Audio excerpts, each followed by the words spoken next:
TRW, the little round top.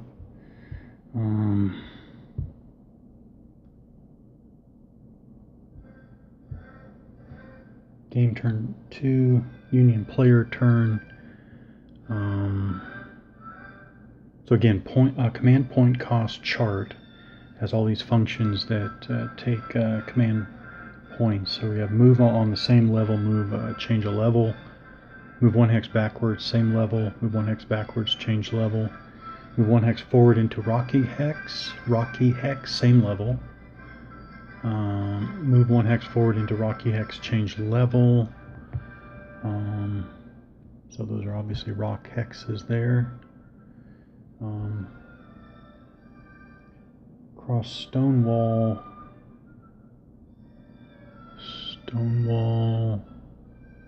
there, stone wall, rock or fence hex side. So obviously that's a fence hex side, but the rock hex side is, oh okay, there, rock hex side. Change facing more than 1 hex side, change formation, change order, so formation line or column, change order of stacking, perform volley fire, initiate melee, remove, or fix bayonets in rally. Let's see. So I don't know why. I'm just going to turn everybody. It's only 1 hex, so I guess it's no command points expended.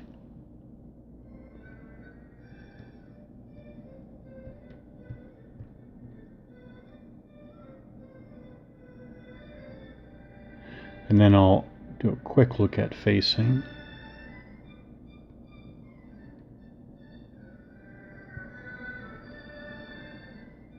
So they're obviously behind the rock.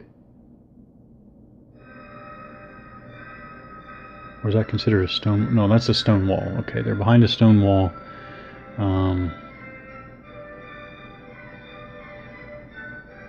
least they're also considered in the wood line. Yeah. In the wood line, behind the stone wall, and up at the highest level as well. So, oh, except for this guy. This guy's down 1 level, but also in the wood line. I guess he should refuse the flank a bit there. Alright, I'll leave him there. That didn't expend any command points as I understand it. But facing. Movement, I'll get to movement in a minute. Face all infantry companies, regardless of formation, are considered to have 3 hex sides, which are their front, and 3 hex sides, which are the rear. At all times during the game, a company must be positioned so that the front or top of the counter is facing towards a specific hex side and is not situated between 2 adjacent hex sides. Officers and regimental flags have no facing. There's some more effect on movement. A company may only move into its center front hex if moving forward, or its center rear hex if moving backward. So I guess fairly strict facing and movement. As long as a company is within the command radius of an officer of its regiment, it may always turn 1 hex side in each hex at no cost. That's what we just did. Command radius, by the way, of Chamberlain is 6. So actually everybody's in command radius of the 20th Maine. If a company wishes to turn more than 1 hex side in a hex, it may do so at the cost of 2 command points. That is as per the command point cost chart. Yep, 2 for line formation and 2 for column formation. Yeah. In most cases, units may only change their facing during a friendly movement phase. However, units may rearrange their facing after participating in a melee combat or conducting a retreat and must change their facing in order to perform required retreats. Okay. I don't think the Union are going to do anything more. Fire combat phase, melee phase. Now, I guess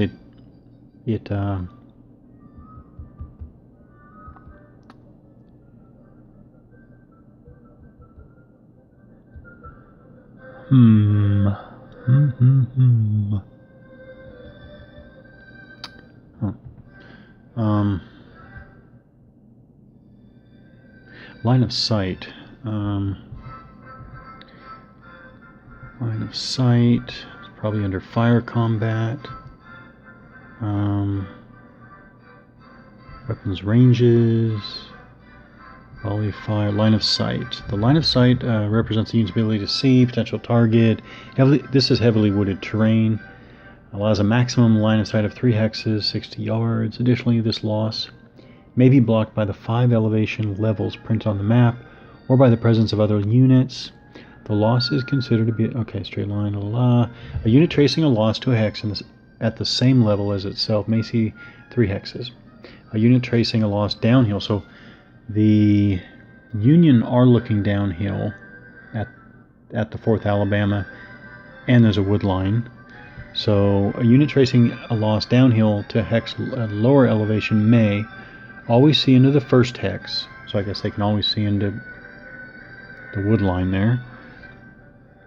See the second hex only if it is at the same level as the first, which it is. These ones are the same level as the first. Going this way, down from the 20th main. But that doesn't count the terrain though. See the third hex only if able to see the second, and the third hex is at the same or lower elevation than the second. Okay, a unit tracing loss uphill. Okay, then we go through that, but loss is always blocked by an intervening hex at an elevation higher than both. Yeah, unit loss may be traced into but not through a rock hex or any hex containing an infantry company. Okay, where is woods? Rock, stone wall, and fence hex sides have no effect on loss. If a loss runs along, alright, that's hex sides. Where's woods? Woods. Huh. Okay. Unless woods are not consideration. Yeah, a loss can be blocked by 5 elevation levels or the presence of other units. So are we saying that they can see through that wood line? Maybe. Maybe. I hadn't thought about that. It's always blocked by an intervening hex at an elevation higher.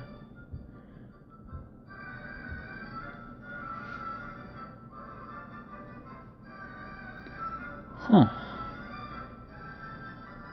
Alright, that's all there is to loss. That makes it sound like, so that makes it sound like they can see it because they're looking downhill, and the second hex from them is the same level as the first hex below them.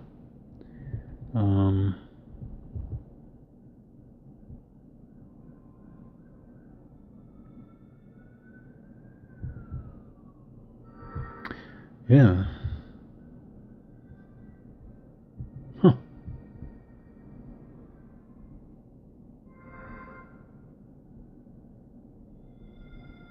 Oh, that is. Okay, so if they can see the rebels who just came within 2 hexes, does it mean anything to be shooting through the woods? I mean, I understand being able to see through the wood line into the next hex, but you're still firing through those trees. So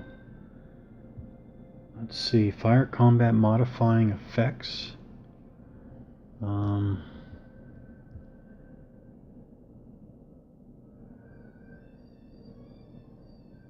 Where's any terrain discussed? Huh.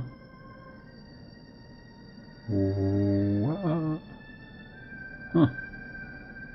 Fire combat results table. Alright, that's the weirdest thing. Alright, I'm scanning and scanning isn't working. So there's a lower elevation.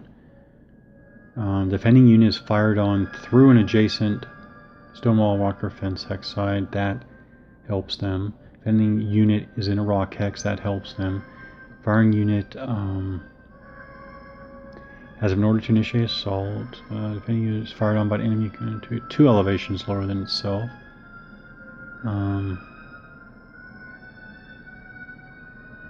Okay.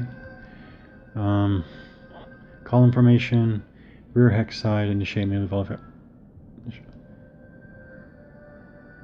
And then being fired on through both the center hex side and any frontal hex side. Oh, center rear hex side and any frontal hex side. Wow. Okay, the only thing I can think of is that it's all factored because it's all wooded here. Is it factored into everything? I guess so. That's the weirdest thing. Alright, so I'm assuming that the wood line isn't an explicit effect here. So, So now we have to go to, well, fire doesn't take, I'm not gonna concern myself with volley fire quite yet. So let's do normal fire, I guess. So let's do this one here. If H company can fire again, they're at level, that's level 5 down to level 4. The first hex is lower. The next hex from the H company is the same level as the first.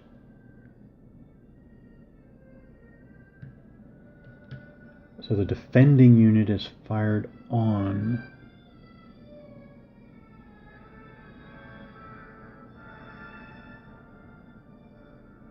So there aren't any adjustments. Wow.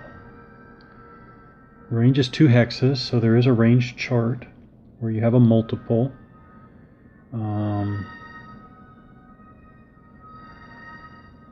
I guess in most cases, here's a tiny chart, range chart here. Only the sharpshooters, only the Union sharpshooters have carbines. They will get the ×2 at range 1. Otherwise, it's just ×1 or halved at range 3 hexes. Oops. That is very simple. So it's ×1, so it's 4.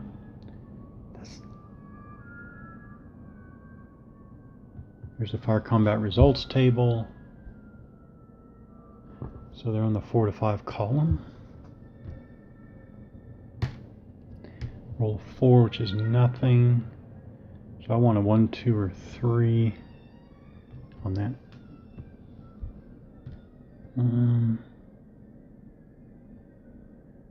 That's 3 strength. So that's 1 column down, so that's only a 1 or a 2. 6. Here we have 2 companies. Now, combining fire. I'm assuming... Actually, I shouldn't assume. Is it just the top unit or is it all units?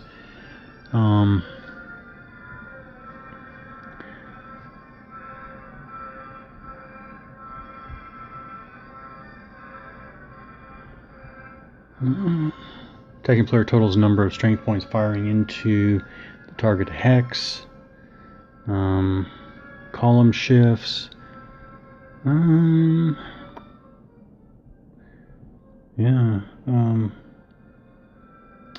The fire combat restrictions. During a combat phase, no unit may fire or be fired on more than once. So, combining, only fire through the frontal hex sides.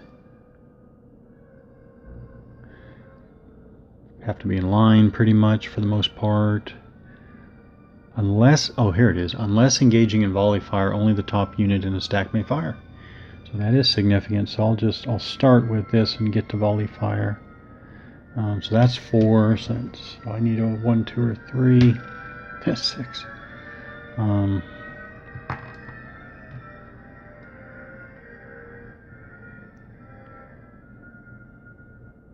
Oh, was I supposed to combine? Alright, I'm do that again because I guess they were supposed to combine there. So that's 4.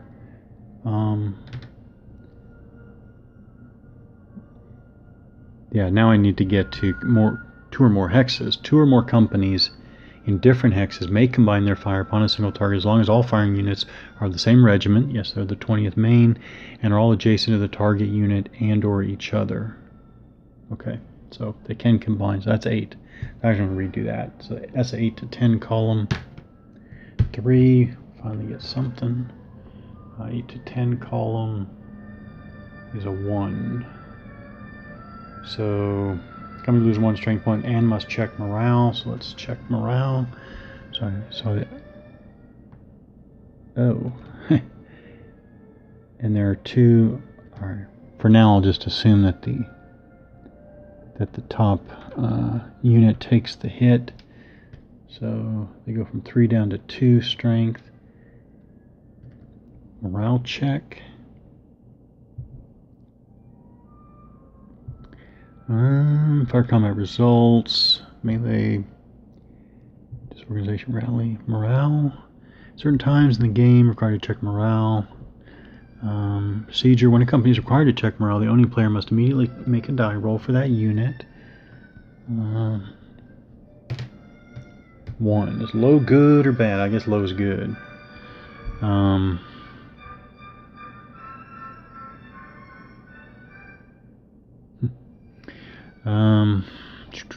Cross-reference number rule in the appropriate column on the...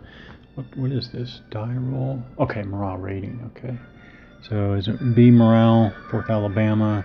So really he would only be disorganized on a roll of 6.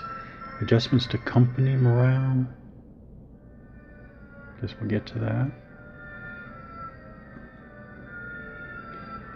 Okay, so I guess they just took that loss. But no morale effect. Like that, I guess. Alright. Union fire. Fire combat, there's no melee. I'll go to Confederate player turn. Turn 2. Question at this point, do they... Well, I guess they will fire, because they want to disorganize the defenders, even though they have a really bad tactical situation here, right? So...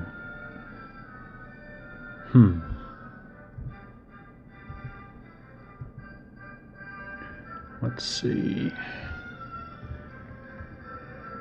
They don't have to do any rallying or anything.